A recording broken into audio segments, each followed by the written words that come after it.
focusing on the topic of digital communication ethics. Thank you so much and nice to meet you, Miss Princessa. We hope that this lecture will provide our student here meaningful insight and a deeper understanding of communication ethics in the digital era, especially how to navigating the challenge and responsibilities that come with today's media landscape. Maybe. Okay, thank you. The session will be moderated by Miss Gabby. Thank you, Miss Gabby. And once again, thank you for your valuable contribution, Miss Princessa. Now, this I will thank you so much to our student. And now enjoy the lecture today. Thank you. Thank you, uh, Miss Elsie, for the words. And again, I would like to say thank you for your coming. Nice to see you. Nice to meet you, Miss Princessa. So I will help Pleasure. the student here, yeah, during this session. Yeah, right. Shall we begin? Yeah, time is yours then, Miss Princessa. Pardon? Uh, time is yours then. I mean, Time is now. yeah, Okay. All right. So we can start. You no longer need yeah. to wait until 1:30. No, you can start now, actually. Okay. Yeah. Mhm. All right. So without further ado, let me reintroduce myself. My name is Attorney Belen Christina R. Princessa, and I have been teaching media laws and ethics in Miriam College for a good 6 semesters already since 2018. So I've been in the practice of law since 2015. So it's roughly 11 years practicing in the legal profession.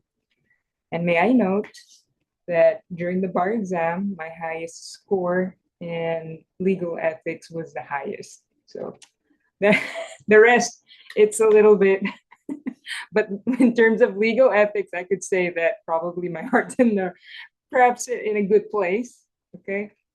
So Um, today's topic, we're going to be talking about digital communication ethics. Okay. So, from what I looked into in digital communication ethics, it seems to be a very specific field of study.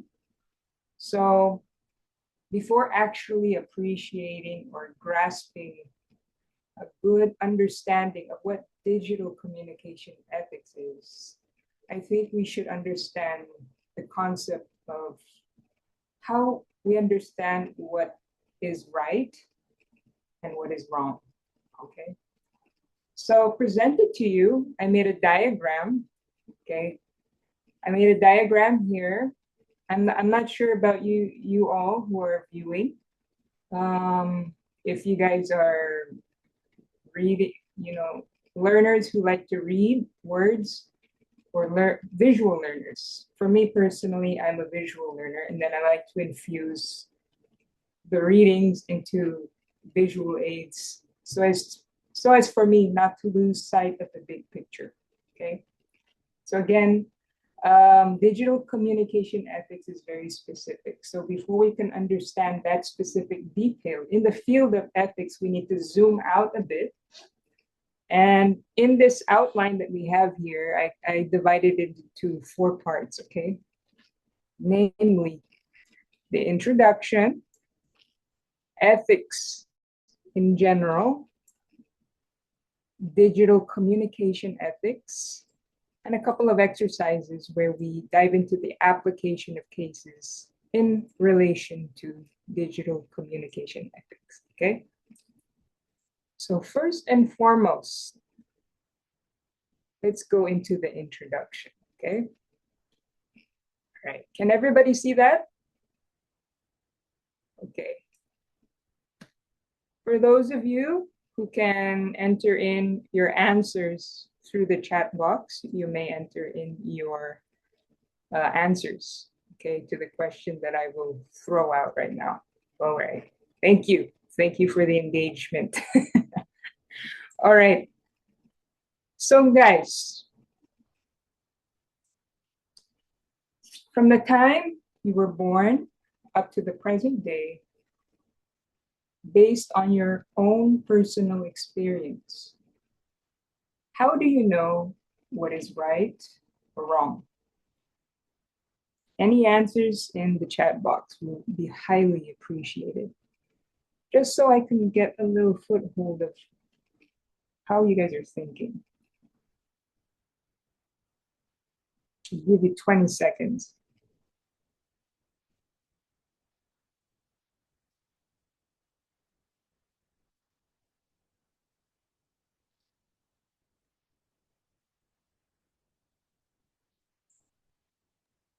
And the action is socially accepted. Anything else?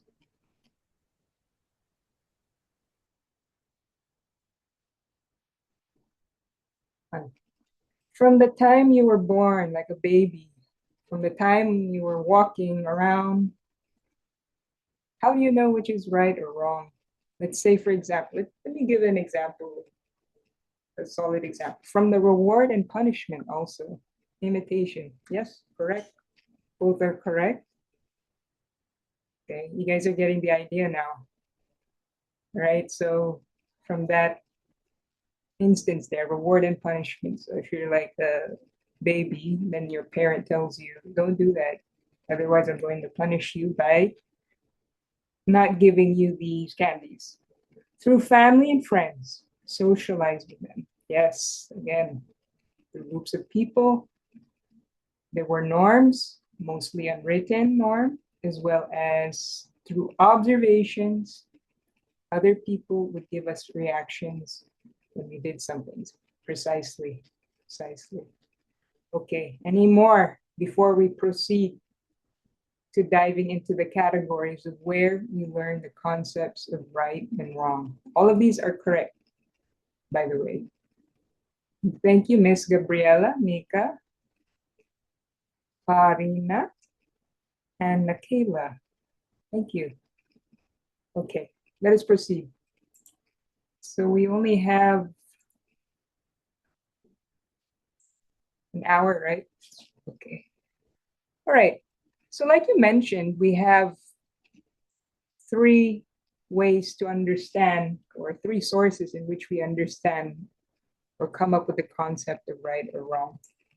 And you can understand them through the instinctive part, the cultural part, which many of you guys have mentioned, and individual and the learned part, okay, through observations, right? Okay, instinctive part, probably through your birth already. Parang it's like the innate compass telling you that this is not good or this is not, this is right and this is wrong. Okay, so let's start with the instinctive part. We have we learn this instinctive part from our ancestors, which are passed down to us. Okay, the first one is empathy. We learn empathy and fairness. So you see in many species that they demonstrate values of empathy by comforting others, okay? And you can also see this in other cultures, other religions, okay? I'm not sure if you guys are, well, I think you guys are very well familiar with the golden rule, okay? Do unto others what you want done to yourself. Do not do unto others what you do not want done unto you, okay? And based on observation, it seems to be very common among many religions. Okay, you have Christianity, Islam, Taoism, Confucianism, Buddhism, Hinduism. Some of them say that, like, do not do unto others what you do not want done to you. That's the negative version. And then you have do unto others what you want done to yourself. So this is all illustrating the characteristic or the capacity to empathize with one another. Okay, so we learn it from there. Once we empathize what we don't want done to ourselves, if we do it to others, then there we get the concept of what's right and wrong. If I don't want it done to myself, why should I do it to others? So if I do it to others, then that would inevitably mean that it's wrong. Likewise, if I want it done to myself and then it is done to myself, then that is agreed by the social norms that this is right. Okay. So as you can see, ethics is not set in stone. It's something that you have to feel, okay, if it's right or wrong based on experiences from other people. Okay. Next one, we have pro-social behavior, the evolutionary acting selfishly all the time, evolutionarily acting selfishly all the time was dangerous. So based on experience or based on history, if you act selfishly, the natural reaction of people is they're going to gang up on you, and then there goes your chances of survival. So time and again, people have shown that cooperation works better than competition.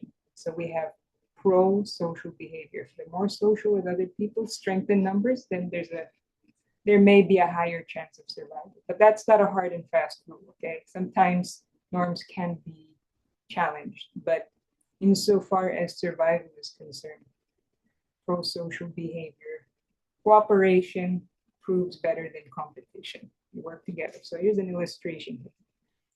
Two competing donkeys fighting in different directions, trying to eat grass. They're going in different directions, but it got them nowhere. But instead, they cooperated together and they finally able to eat both sides of the place where there's grass. Okay.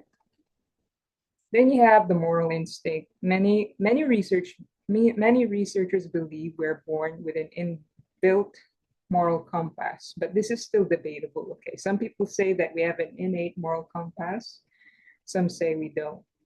I personally, in my personal experience, believe that there is a moral compass. I didn't even have to learn it when I was a kid. I knew, like, if I see someone and they're sad, I feel sad also.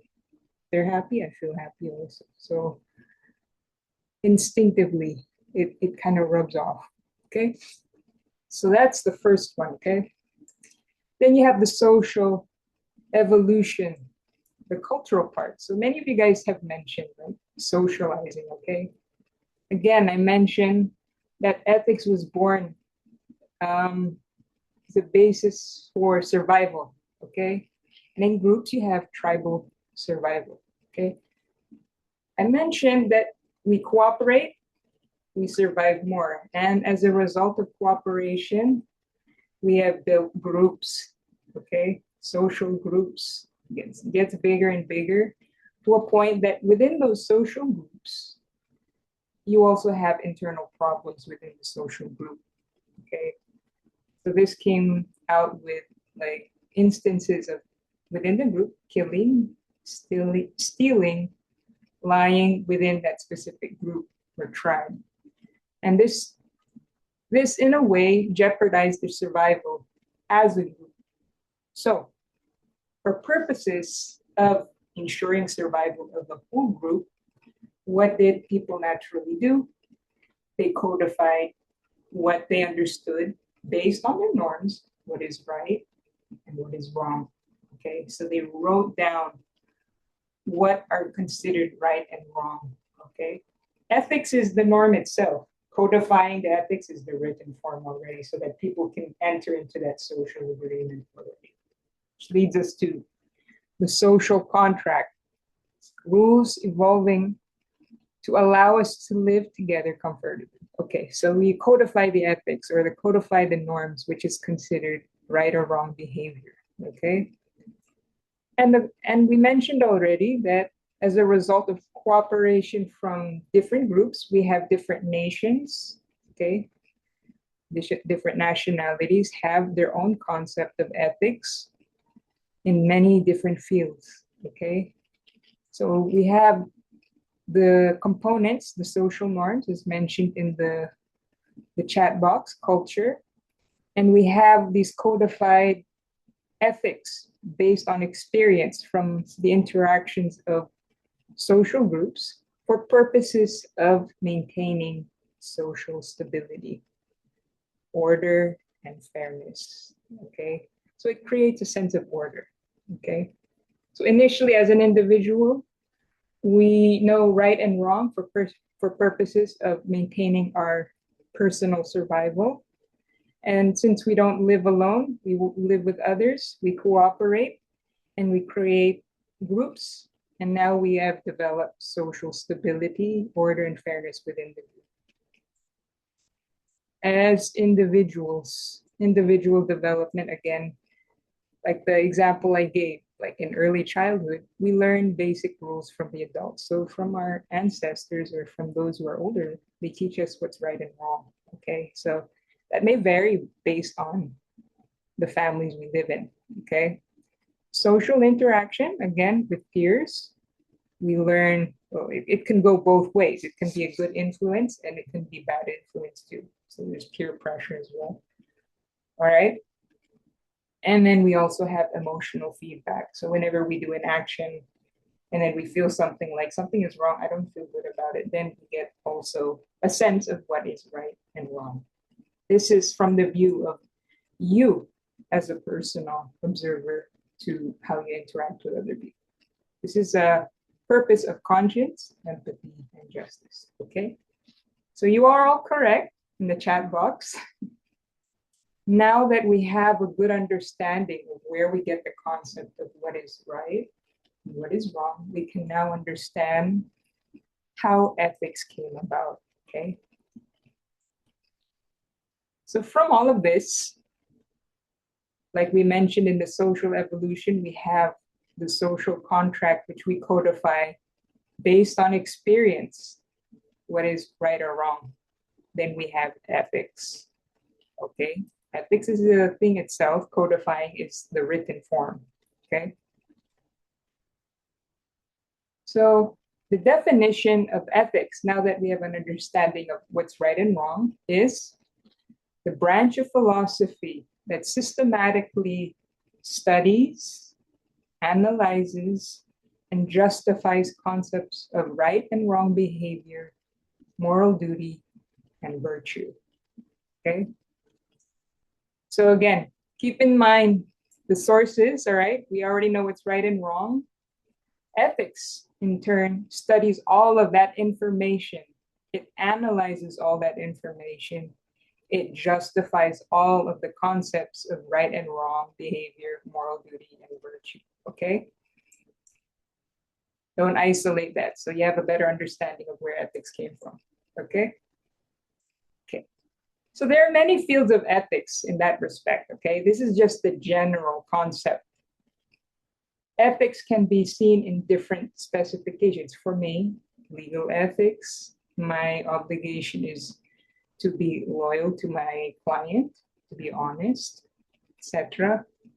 Then you have medical ethics in the field of medicine, ethics in journalism, for those who are disseminating information to the public through maybe perhaps the traditional means or, and in this day of age, digital means, okay?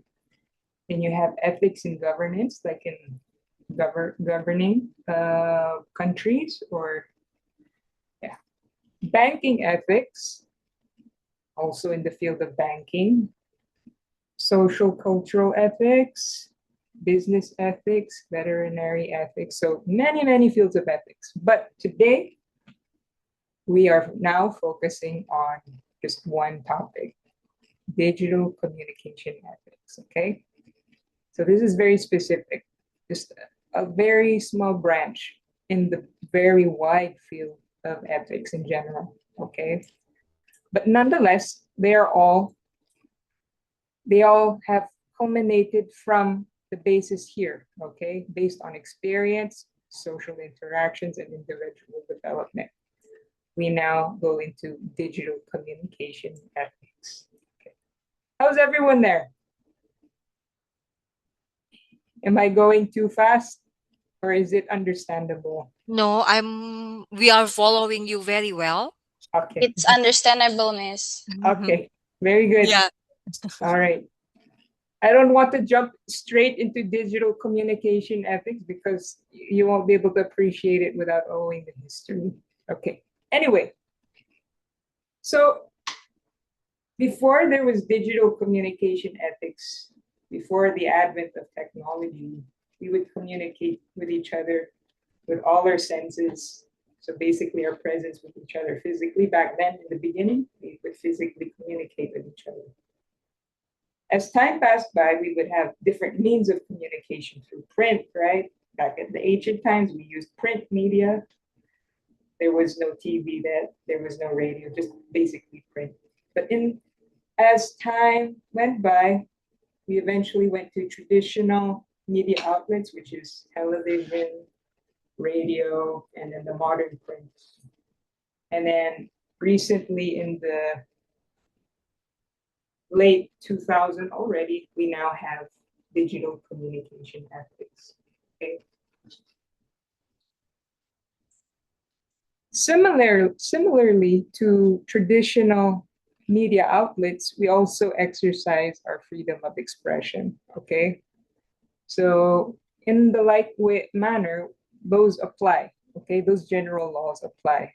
But in terms of digital communication, this is communication through a specific means. Okay, so before we understand the ethics behind it, we have to understand what digital communication is.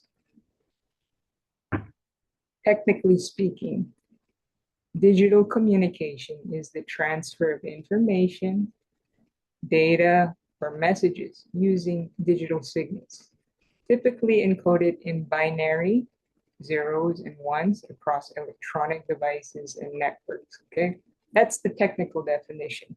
But to simplify it for a layman like me and other people who are not into the tech field, these are the means of social media like email, for example, like Gmail, Yahoo, MSN, social media like Facebook, Instagram, TikTok, video conferencing, just like what we're doing right now, and messaging apps.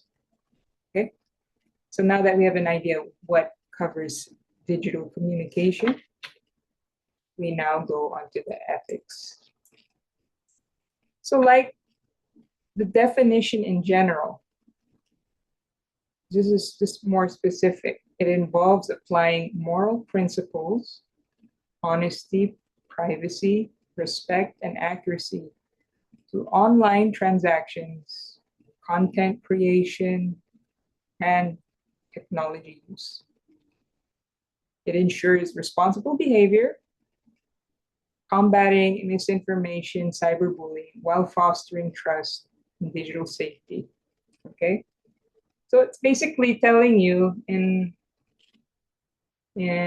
simple terms, it's what's right or wrong in using digital communication. Okay? So since I only have, what time is it right now? Okay, it's 1:30 only. Okay, so we can go by this slowly. All right, so one by one, we have core ethical principles in digital communication. All right, guys, don't forget, okay? Digital communication ethics is also rooted from those we mentioned, what's right and wrong in the introduction, okay? It's just now that we live in a complex society of communicating with each other through the internet. We now have a way of living that we're highly dependent on these days. Most people are working online, okay? And the trend is many people use the computer as a means to survive, okay? Especially in a society that we're governed by laws, okay? Unlike before, it's just, you know, you just have to eat and then be under a roof and everything. But now we use digital means for purposes of our own survival, okay? Now that we are dependent on digital communication for our survival, again, time and again, humans have shown that the use of these tools can be used the wrong way, okay? And because people have abused the tools of digital communication, people have complained, okay? Going back again here, right? Tribal survival, okay? In this, applying tribal survival in the modern times in terms of digital communication, we can see that there have been people out there using digital communication for malicious purposes, okay? And the effect of people using those means for malicious purposes that gave rise to people who are complaining about it, and they're going after these people already. So we already know what's right and wrong, okay?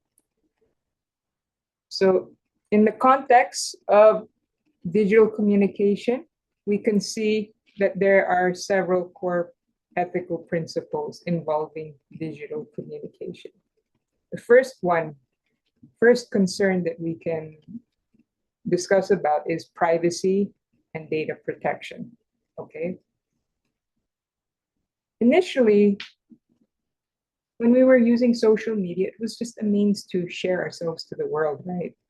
A means to expand our knowledge and wisdom of what is surrounded, of what surrounds us, okay? But there weren't enough safeguards implemented for purposes of protecting people, protecting people's personal information, okay? That gave rise to issues in terms of privacy and data protection, okay? So respecting user privacy by not sharing personal information without consent and securing sensitive data. We will have an exercise later in relation to this, okay? As you all know, there's a lot of people out there. Of course, we have a lot of access to information these days, okay? And when someone puts something out there, you know, it's a free for all, okay? So it behooves everyone to know that, you know, once you put something out there, you better be careful. It's like giving it to the whole world, okay? So in that regard, we should be more wary about what we post online, okay? Because all this information may be used by other persons without your permission, okay? And using this information without the publisher's consent is, I think you can all agree, it's unethical, okay?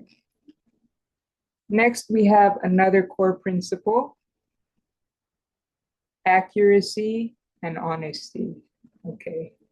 So throughout the years, we've seen a lot of use of this media for purposes of propagating information which have not been verified as true or reliable, okay?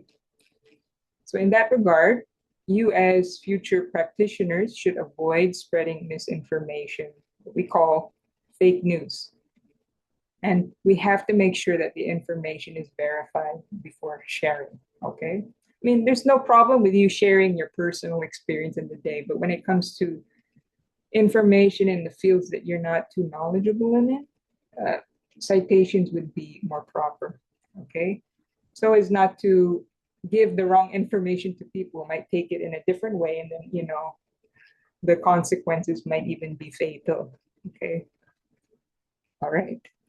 In terms of communicating with each other, I mean, many people, you see it in the comment section, right? Like in Facebook or Instagram, TikTok.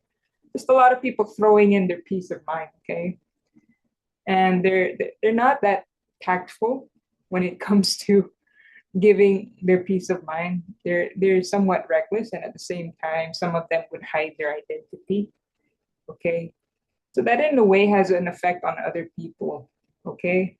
For the one receiving that bullying or the cyberbullying or harassment online, it could damage them mentally, okay? And as onlookers of this cyberbullying or online harassment, they might feel like, you know, they might feel entertained, and then they might feel how do I say? They might get the bad influence from that person. So in a way, it might influence them in a negative way. So it kind of spreads that bad influence to other people. So you as media practitioners in the future should encourage each other or call each other out when there's instances of harassment or cyberbullying, because it seems to be a culture in this day. All right? By always encouraging respectful discourse. Okay? Next is transparency and integrity. Okay? So some people don't disclose the fact of using certain sources of information. Okay, they want to credit grab information which they did not think of personally. Okay, and if they did use other people's work, they did not make the proper citation. Okay. This is the failure to disclose the use of artificial intelligence, automated bots, or sponsored content to maintain trust. Okay, so let me demonstrate also my responsibility of communication, digital communication ethics.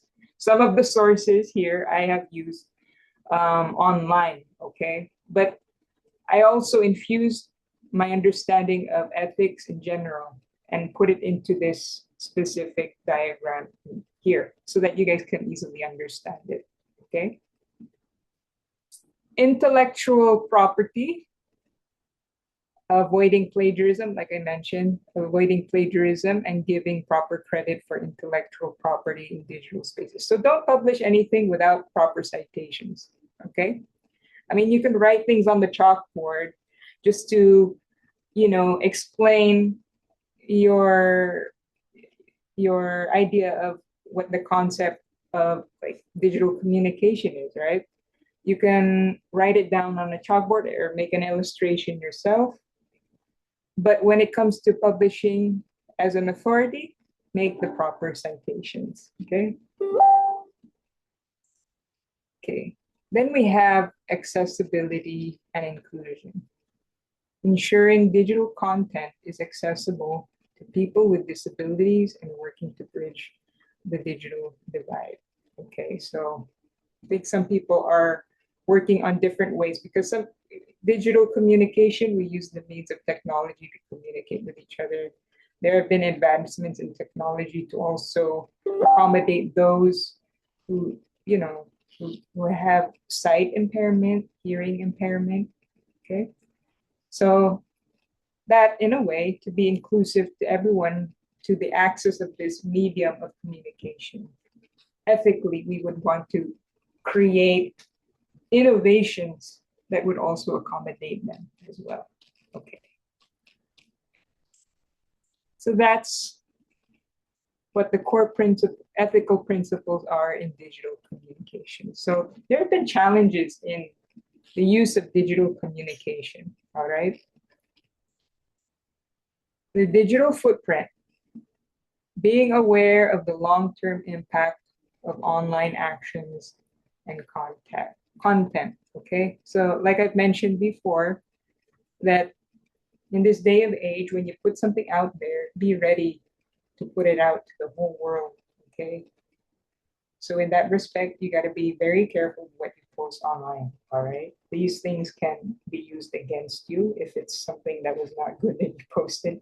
They can be used against you by some person who may have unscrupulous intentions against you, okay?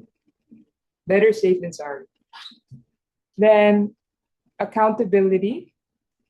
So you as a practitioner, if you've done something wrong in the use of digital communication, I think it would be better for you to just own up and take accountability, okay, for all of the actions that you have done online and the content shared or created. Much like not in the digital context, it's like if you're just like a teenager, and then you hit someone, and then you act not, that person didn't feel good about it. You just acknowledge, okay, I was wrong.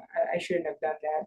Much like when you do things online, okay, I was wrong for saying that comment. I take full responsibility. Okay.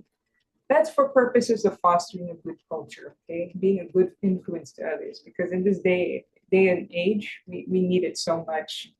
I don't know if you guys are aware of what's going on with, there's a lot of problems going on in relation to the use of digital communication. They're using it for malevolent purposes, like child trafficking. I don't know if you know the movement where there's a group of men teaching other people to rape their wives. I don't know if you guys are aware of that, but I'm just telling you that your actions online can reverberate to others. Okay, so you can either choose to be a good influence, or you can choose to be an advocate for good. Okay, if you don't do anything about it, then this other side is just going to take over. So it behooves you as ethical practitioners to speak up and stand your ground. Okay. Then cultural sensitivity, communicating thoughtfully across different cultural backgrounds and perspectives. Okay. So again, you have to take consideration that since we're communicating online, we are now open to a worldwide audience. It's no longer centralized in your own country, but you're open to different nationalities. So in that respect, you need to consider, boundaries, healthy boundaries. You guys can understand that, okay, this is how we see these things in our perspective or in our group or in our country. This is how you see it. We can respect each other. We can respect each other's differences. Okay? Not impose each other's what you think is right or wrong onto others. You can have healthy discourse, but at the end of the day, you cannot impose or force anyone to do anything against their will. Okay? Otherwise, then that in itself is an ethical issue. Okay, forcing your will on others. Okay. Now that we have a better idea of what the principles, core ethical principles are in digital communication, we have a better idea of the challenges and responsibilities in using digital communication. We now have to understand why it matters, okay? Among other things that I've already mentioned, okay? Using digital communication ethics helps build trust with other people, okay?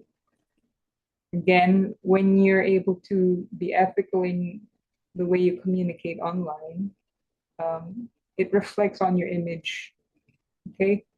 Image on yourself and to the people that you're associated with, okay? And again, it fosters a good culture within the digital community. Safety and well-being, it reduces online harassment and creates a healthier, more productive online environment.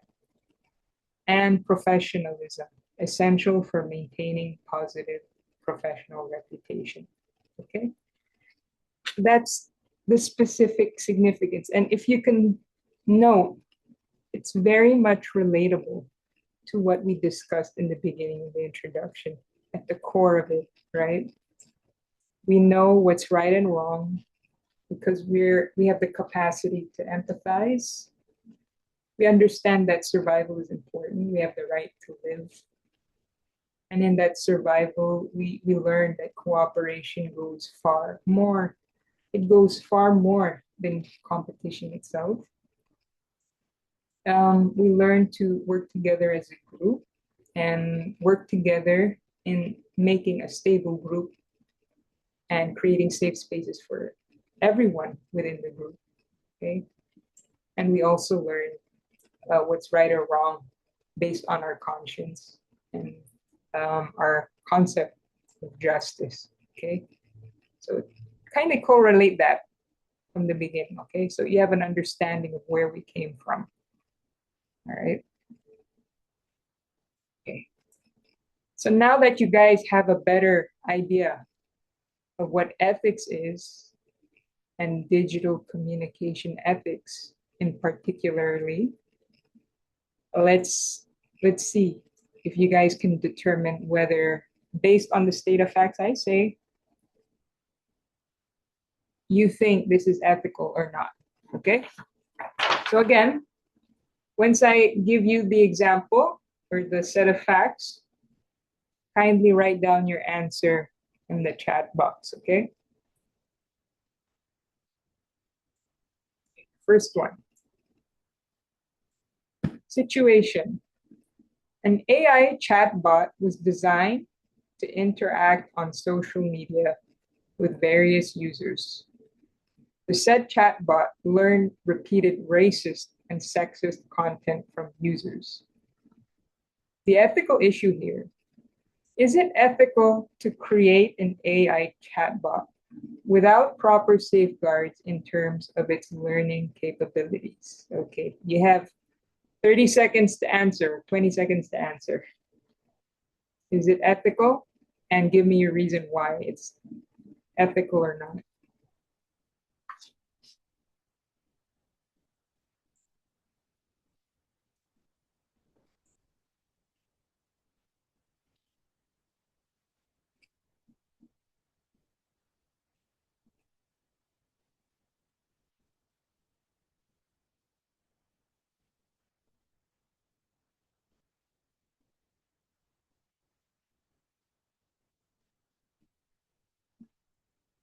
Anyone?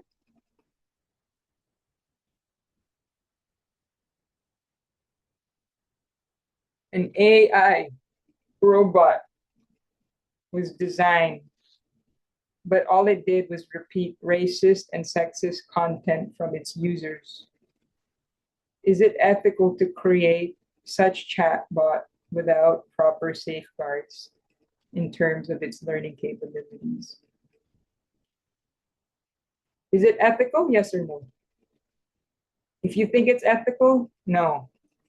Because chatbot is designed to tailor the response through what they got.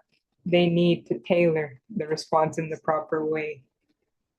Okay, it is not, because AI will mimic our human habit. Therefore, the AI will use those words eventually. Okay. There's only two persons here. Okay, personally, no, because this caused people to misuse AI for many unethical actions. Such use AI prompt to make inappropriate images underage children. More guys, you are the social group within this meeting we have right now. So we need to determine whether this is right or wrong.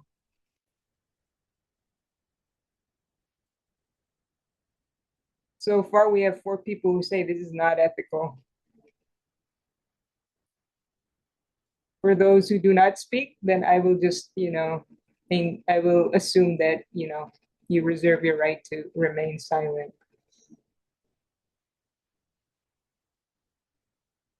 Okay, no more. Okay, so personally, yeah, this is unethical. All right, this is again the effect of this kind of information going out to the public. It sends a bad message to everyone, and it's telling them they can actually get away with it. Some people, they just want to see the world burn. So we have to stand our ground and say this is not right. Okay, because no, because no more. Okay. Okay. No. Right. So based on, okay.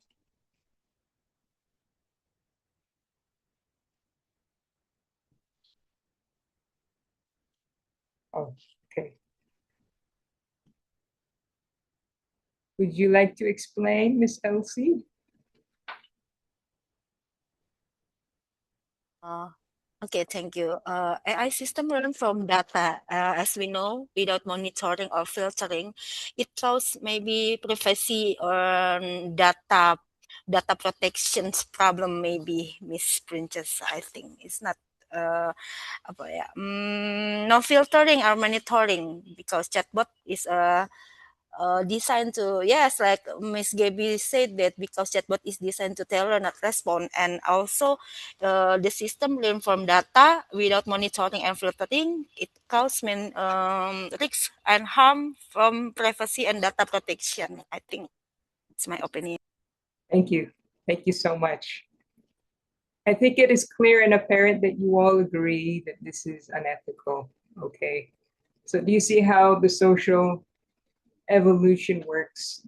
How people speak their mind and they say this is not right, then it becomes a norm, and then it becomes codified, and then we have ethics. Okay, so in this case, I think we can all agree that this is unethical. May I note that this is actually a true case. Creating an AI chatbot without proper safeguards is not ethical because it can spread harm. I agree. It shows a lack of responsibility from them.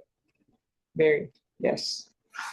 Thank you, Miss Julia, and everyone else who replied. Okay, so we have a couple more, not ethical, because such systems can absorb harmful biases, spread misinformation, or be manipulated to produce. Yes, yes, yes. May I note to you guys that this is actually a case. I don't know if you guys know Tay's counter. So this actually did happen in a couple years back. Tay's in counter. Okay, this is Microsoft. So you guys can look that up, okay? This is an actual case where someone tweeted or someone put on social media, do you support genocide? And then Tay replied, derp, I do indeed. Okay. So just check that on your own, okay? Let's go to the next issue. Okay, we're in the academe, all right? Academe teachers surveil students' work using tools designed to detect AI-generated content. Is it ethical for teachers to use AI writing detectors? Okay. This is just your opinion, okay? You can argue, all right? But again, respectful discourse, okay?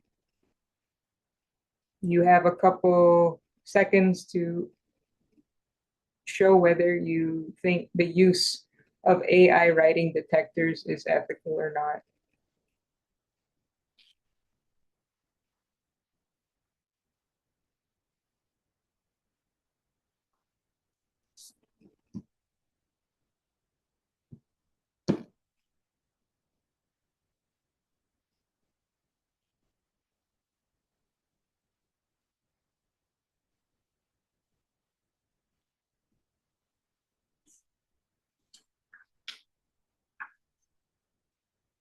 Is it ethical for us to use AI generated content for purposes of considering the formulation of your grade?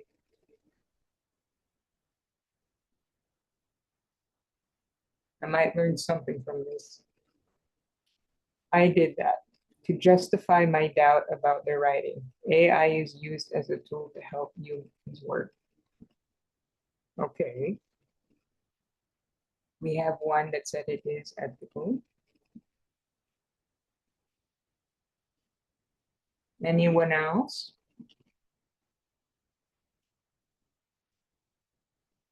I do agree with that. If the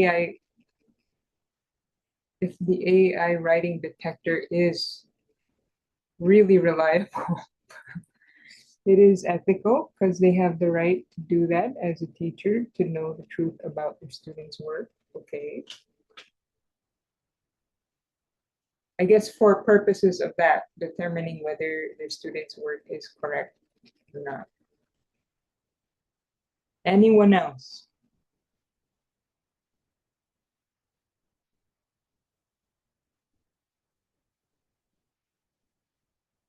I believe those AI writing detectors that are available right now still couldn't effectively tell the difference between AI made in human made. Therefore, it is best to check the student's work manually. That is a good point of view. You are attacking the reliability of the AI writing detector itself. And that's actually a case that has happened. Yes, I did that too because the teachers have the responsibility to ensure that students submit original work and genuinely from their critical thinking. Personally, no. AI writing detectors not even accurate. Even standard language can be detected as AI writing. I do think it will be ethical as long as they also analyze the student's work, not only by AI. It can not only by AI, because sometimes some familiar words that seem too general is considered plagiarism, while in many cases is not. It can be ethical for teachers to use AI detector, but not as the only basis for assuming students using AI. These are all correct answers, okay? We were all here to ferret out the truth of what you think is considered acceptable or not. And many have mentioned that the AI tools, the detectors are not reliable. So if the argument is that, it could be true.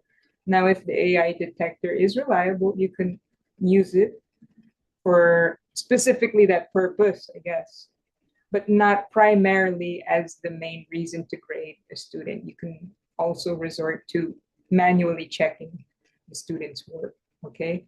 Just to safeguard that it's not just one way, all AI detection, okay?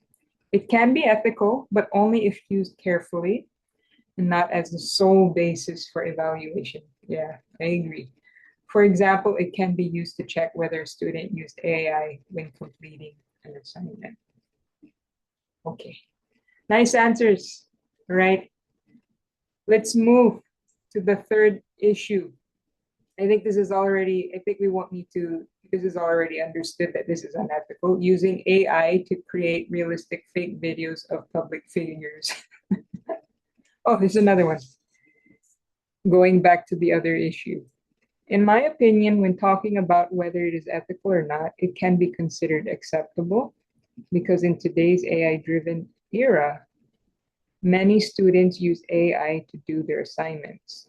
Sometimes they are not fully honest about it, which is why teachers use AI tools to check their work. However, the problem is that students use AI and teachers also use AI to check it. That's very true. In my opinion, this situation cannot guarantee 100% accuracy because basically it's still AI evaluating AI. That's actually a reality. Okay. So for my students in media laws and ethics, as much as I want them to submit their work, I usually require them to go on site and handwrite their work. So I know it's stock knowledge. But if it's a research work, then I allow them to use all the sources to let me know how they understood the topic. Okay, let's move on to the next issue. Using AI to create realistic fake videos of public figures. Of course, I think that's unethical. Absolutely unethical. They can sue. Yeah. Yeah, I agree. It's a dangerous world out there. We need to find accurate AI detector to false positive detector. I mean, even me as a practitioner, practitioner, sometimes I see these videos, I don't know if they're real or not. So even okay. Widespread sharing of false cures or harmful advice, which is seen in the case of the COVID-19. Okay. It already presupposes false cures. So that's clearly unethical misinformation. Thank you guys for participating in your answering. I can clearly see that you guys have a good moral compass. Okay, another one. Harvesting and using personal data from social media users to influence political behavior without the person's consent. Is that ethical?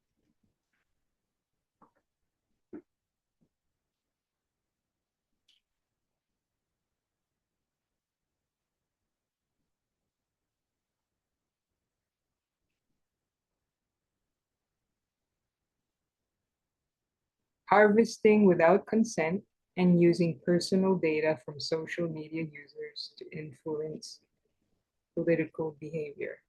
Is that ethical?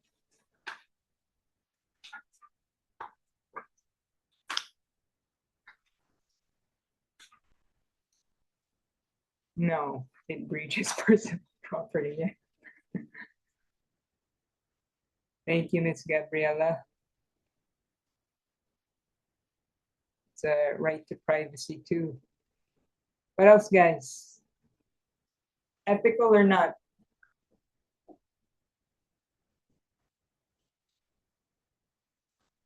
Getting the person's personal information for purposes of manipulating their behavior.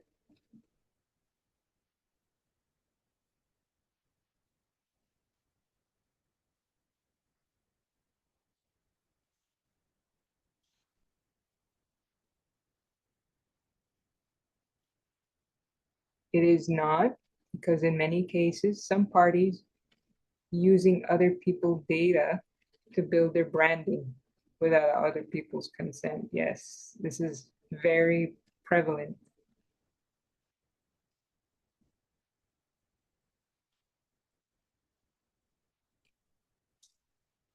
This is great. You guys are telling me that this is not good, but the reality is this is what's happening.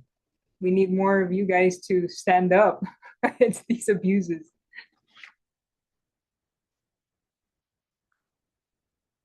No, because it violates privacy, yes. Manipulates people without their permission. Yes.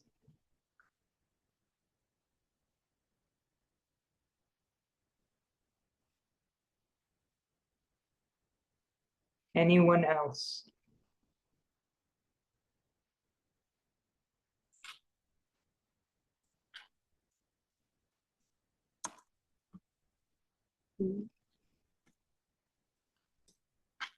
Okay. So this instance that I gave you is an actual case. You can look this up online, okay? Cambridge Analytica. Okay. There's been a case filed against them. Okay. The Cambridge Analytica scandal of 2018. Okay. All right.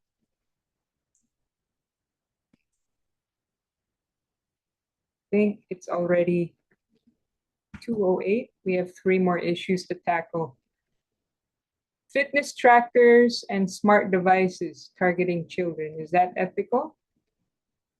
You allowing the making of fitness trackers and smart devices targeting children.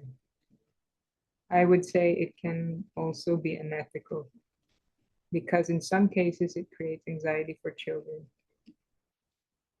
Yes, that's true.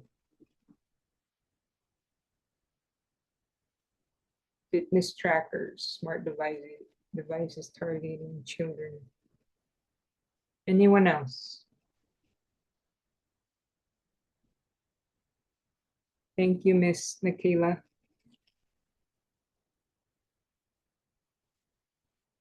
This is actually a real issue as well. Apparently, they've been using these trackers to, yeah, they've also been using these trackers to surveil children. So it's been used as a means for, stalking children. Oh, goodness. Got to be careful, especially if you guys decide to have children in the future or you do have children. You got to be careful with these devices. Okay. Next issue, obviously, intense online harassment of individuals leading to mental issues, of course. I'm interested in the word, if we use the term monitor the children's well-being done by parents, I think it's necessary. Oh, that's a good point. Okay. For purposes of monitoring the children, and the person monitoring the children is the parent, that could be beneficial. So point taken for the parent using it. Absolutely not. It is already considered as a crime for targeting children. It's actually a case right now. Wearables in kids navigating the privacy risk of tracking underage users. Okay, you can see that also online. That's apparently an issue, a relevant ethical issue these days. Okay, how about the online disinhibition effect, where users feel empowered to act unethically or cruelly because of the distance and anonymity provided by screen. So I think that's already self-understood that you're basically wearing a mask and then intentionally causing harm to others. So that's the online disinhibition effect. They're very brave to throw attacks on each other online because they hide behind the veil of anonymity. All right. So that concludes our discussion today on digital communication ethics. Now, before I close this discussion, I think I'm only given an hour to discuss. Do any of you guys have any questions? I do have a question, Miss. Go ahead. Okay, so in today's fast-paced media environment, people are consistently exposed to news and opinions, right? And a few days ago, I happened to learn about the spiral of silence theory on mass communication subject, where it explains how individuals often stay silent when their views different from the majority, making dominant opinions seem stronger. Now, at the Mhm. same time, I've seen that many people react to news without verifying facts, spreading misinformation, and this can discourage others from sharing different perspective due to their fear of judgment. My question is, as communication students, how can we stay objective when consuming news, avoid forming impulsive opinions, and feel more confident to express different perspective despite social pressure and misinformation? Okay. That is a very good question because I also teach that in media laws and ethics to my class also here in the Philippines. Okay. So you mentioned the theory, the spiral of silence theory. Is that correct? Yes. Yes. So I teach something similar to that in the field of law. This is based on our jurisprudence in the Philippines. This is what you call the chilling effect. Okay. So when you're speaking and you're exercising your freedom of expression, okay. So in this case, you're mentioning like the news, and then they react this way, and then they're afraid to speak up. That's what you call the chilling effect, because they're afraid of being attacked by other people by venting out their opinion of what is right or wrong. Okay. Your question is how can we speak up in case that situation happens. Okay, so this is a digital ethics communication ethics class. Okay, history will tell you the history of freedom of expression. It's so important that you exercise this freedom of expression for purposes of avoiding dictatorship. Okay, so if you don't exercise that freedom of expression, what's going to happen to you as a person who fails to speak up against abuses is that you are eventually going to be dictated upon. Now, in your mind, you have on one hand, I will keep quiet and keep my hide safe, I will, hide away. At least I'll live another day. Or you're going to fight for what's right and be a good influence to others so that this dictator will not abuse you. Okay, so it's very, very important to exercise that freedom because history will tell you that people died specifically so that you can have that right to speak. Keep that in mind. Okay, and right now you don't feel it right now because you're only feeling the brunt of the people speaking against you, even if you know it's right and wrong, but in your heart you know it's right. If no one speaks up against it, that's the other alternative. People are going to keep testing your boundaries. They're going to push and abuse. So you have to stand your ground and let them know, put them in their place and say, no, this cannot happen. Okay? If you have a boundary, you don't like it, that's the alternative. Okay? Either you speak up and you stand your ground and just say, this is me. That's the very essence of integrity, keeping home. You're not letting the external forces disintegrate you. You keep your integrity. That's ethics, okay? So if you're asking me, how do I manage the spiral of silence effect or the chilling effect? That's what I would say.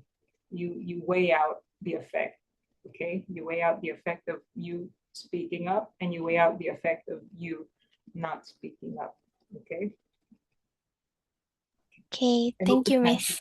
okay, Miss, I also have question. go ahead. So when we talk about ethics, especially in digital communication, it is closely related to norms in real life, right? And nowadays, we have these new forms of communication, which is communication in cyber community. And my question is, how can a cross-cultural communication be effectively managed in cyber community when there's so much difference, especially in norms? And because right now in cyber community, people tend to use anonymous account, so we don't know we're talking to who and what's their background, their cultural background. So what should we do in that kind of situation and to avoid um, offending people? Thank you. Like, okay. So you remember the diagram I showed you? I think it's still there, right? Is my diagram still there? Okay. So, gosh, where is it?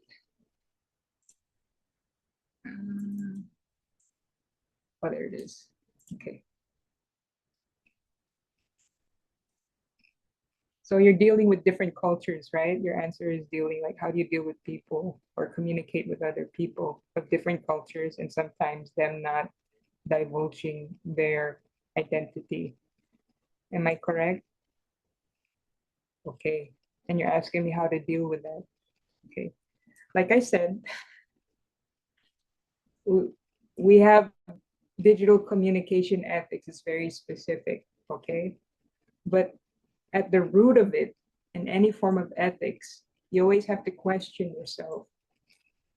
Again, we go to the golden rule.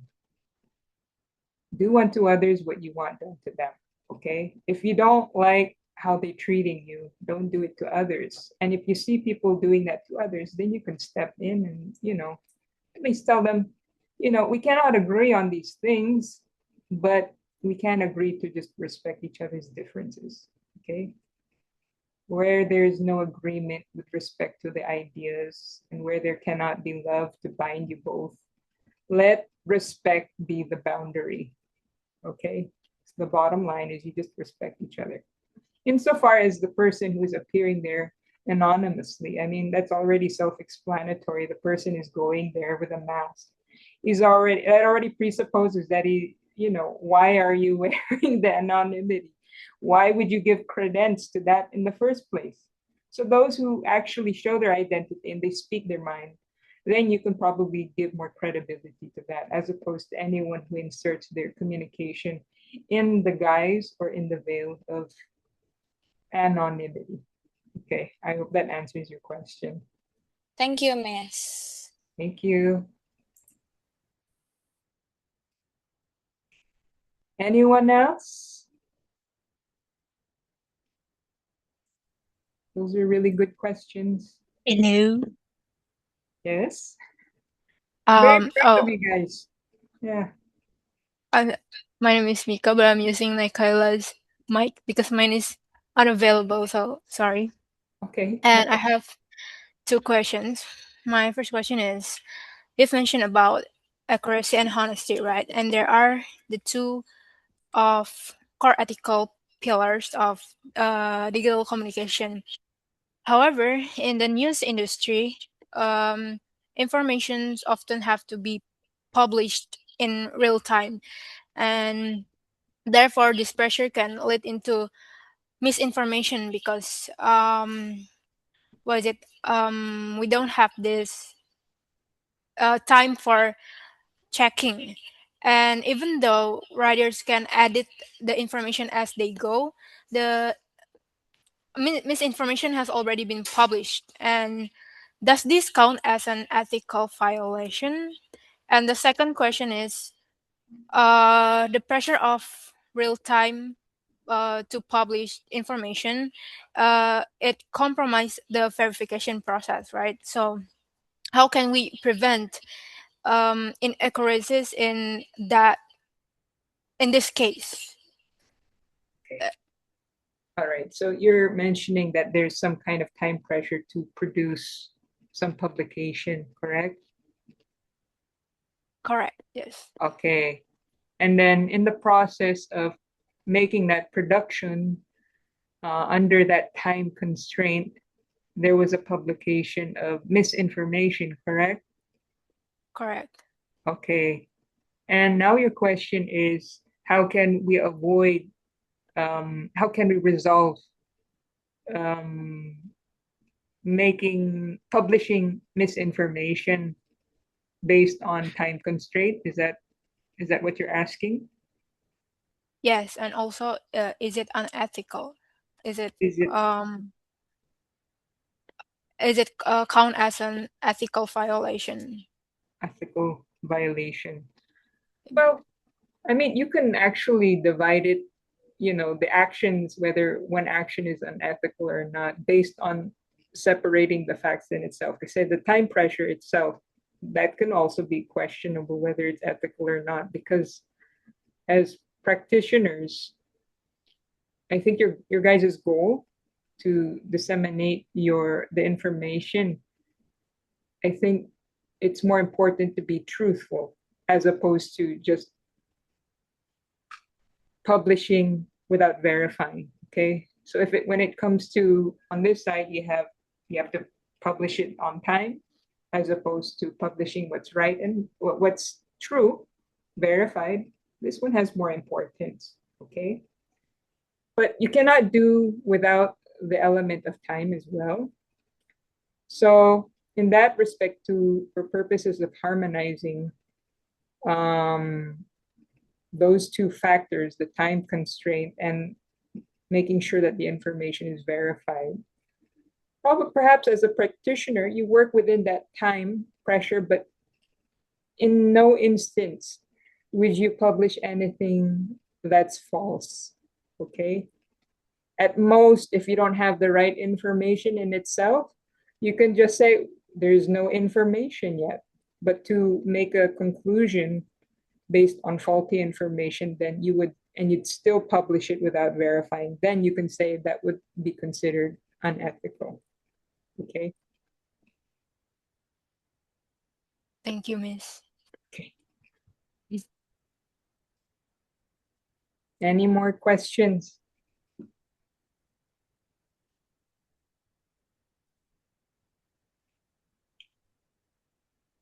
Miss Princessa, maybe while waiting for the students to think about another questions, suddenly I want to ask you. I happen to watch what is it? The suddenly I forget the term. Advertisement, I mean. Yeah. Advertisement. Okay. Advertisement. If I'm not mistaken, it is a cigarette advertisement, if I'm mistaken. And then because it is in the form of video and they make quote unquote such a disclaimer. So below the video, they put this advertisement is made using AI. So my question is there any is there any idea or such kind of lowering up the level of violation or ethical violation if we say it directly or make such kind of disclaimer, for example, say something like that one? Is there any? Is there any lowering? Yeah, I'm I mean, ethical issue. So, I mean, can we say that okay, it is ethical because you already mentioned it before that it is not made by human, but still, though, to some extent, it is violate the what is it, the ethical issue. For example, people will questions whether the actor there. So it is the story is the actor and then with the tiger, for example. So the actor is really human or not? Is it say something like that one? So how you what is it? How will I See, resolve whether yeah, the use of AI yeah, and disclosing the same whether they use the AI there is AI, yes, is it still ethical to use mm-hmm. it in that sense? I Yeah, mean, based on what I presented here, the core ethical principles in mm-hmm. digital communication. So, I mean, the mere fact of disclosing that you have used the AI Mm-hmm. itself for purposes of this advertisement, Mm-hmm. it it demonstrates a level of transparency. Okay, so Mm-hmm. in that context, yeah, using that is okay. But how they use Mm-hmm. the AI, despite exposing it, that can be an ethical issue. If it's Mm-hmm. sending a bad message to everyone, then you can attack it on terms of ethics, like the message. If it's a bad message, then you can say Mm-hmm. that is a bad use. All right, that's Mm-hmm. fostering a bad culture. Mm-hmm. Mere transparency, okay, that's just one point, but the meat of it itself, if it's not a good Mm-hmm. content that's fostering a bad culture, then you can argue that that's unethical. Mm-hmm. All right. Thank you, Miss Princessa. Maybe other students still wants to ask questions or initiate a discussion, maybe.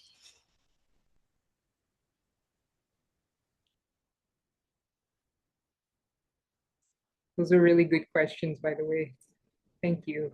Yeah, you're welcome. Because I personally kind of like triggered by the term disclaimer because I have seen a content, yeah, from certain someone mentioning that even though you make a disclaimer, for example, but still, if you know that your statement of your or your action will be harmful for other people, Yes, then disclaimer is no use. It's better for you don't say it or don't do it at yes, all rather yes, than yeah, making a disclaimer. So that's yes, my point actually with yes. this kind of advertisement, let's say.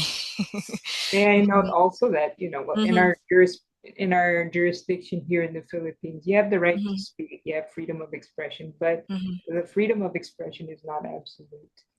It's always mhm, there are they're always subject to limitations. Right? I mhm, tell them there's like mhm, libel, political speech, mhm, disorder and uprising, obscenity. You have the subjugist doctrine. So, given the limitations provided for by law, you mhm, have the right to exercise whatever message you want to say. Okay, you disclose that you used AI, but is the message what you're trying to say? Is it mhm, within the confines of what is acceptable or not? mhm. So that's another issue in itself. So multiple issues. Mhm, Okay, in terms correct. of transparency, Mhm, okay, but the mhm. message itself, not okay. No, no, okay. Okay. Right. Uh, Still no questions? Is it already clear, everyone? Okay, Yes. Okay. Right. before I end my note, I just would like to leave you guys with the last quote from Albert Einstein. The most important human endeavor is the striving for morality in our actions. Our inner balance and even our very existence depend on it. Only morality in our actions can give beauty and dignity to life. So I hope you guys take that with you. And thank you for participating. and letting me know how you guys perceive certain situations. I can tell that your moral compass is there, and I'm very happy that you guys exist. We need you in the fight for good ethics in digital communication. Okay. But again, in the pursuit of truth, justice, and fairness, be safe. Okay. Okay. Okay. Thank you, Miss Princessa. I glad no, it is not only me. I believe everyone here, the students as well, are really glad to learn from you related to ethic ethical issue in communication. And I believe that what you explain today, what is it, will help them to be more ethical obviously in communication, especially in digital platform, let's say. Right. Uh, if you don't have any more questions, once again, thank you, Miss Princessa. Hope Thank you. we can meet again in the future in the next next agenda, because actually we quite a lot to have uh COIL agenda with Miriam College. So hopefully next time we can, what is it, collaborate again. We can see again and meet again. Right. Thank you. I'm very honored. Thank you so much. Yeah. Thank you. Yes, so students, thank you very much for your present. I believe that you gain a lot. What is it? The discussion is very meaningful and fruitful. Then let's have, what is it? The applause again for Miss Princessa. Thank Right. you. Yeah. Thank you. So everyone, that's all for our agenda today, for our COIL today. Thank you for your active participation. Thank you for coming, and then see you on the next meeting, on the next agenda. Thank you, everyone. You.